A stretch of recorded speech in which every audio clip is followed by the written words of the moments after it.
Magandang araw po sa inyong lahat mga ka-friendship. Ayan, samahan niyo po ako. Maglalaga po tayo ng sambong na may malunggay mga ka-friendship. Pinagsama ko yung sambong at saka malunggay kasi may nagpayo po sa akin na mas magandang inumin yung sambong kapag may kasamang malunggay. At saka maganda rin kasi ang benefits ng malunggay mga ka-friendship kasi yung malunggay antioxidant po yan.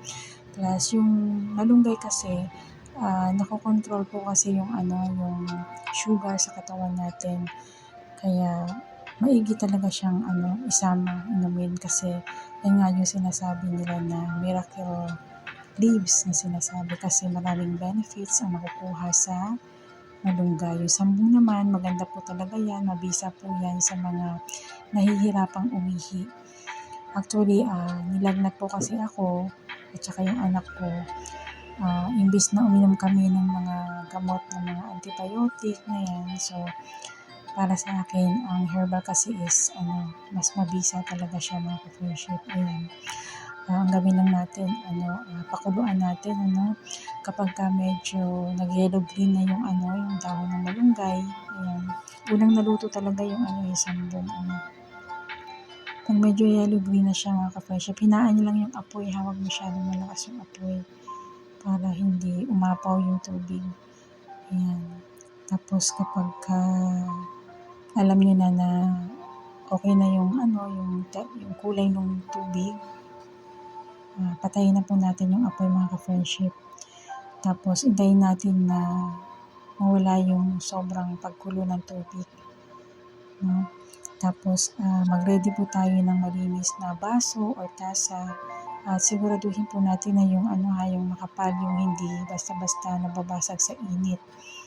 Ayan, tapos kapag naisalin na po natin yun, huwag nating tatakpan mga ka-friendship yung yung tasa or baso kasi baka mabasag siya. Ingatan natin para hindi masayang yung pinakuluan nating sambong at malunggay.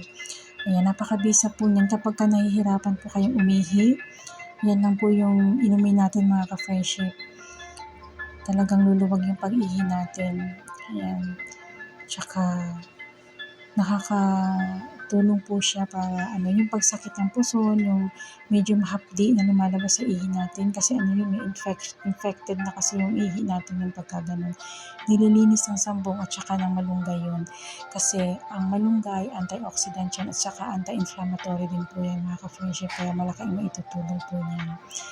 Ayan.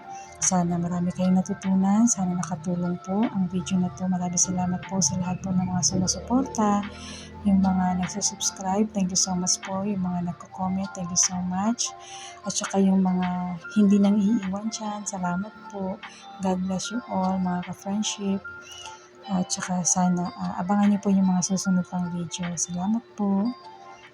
Huwag pong kalimutan mag-like, subscribe mga ka-friendship. Thank you so much.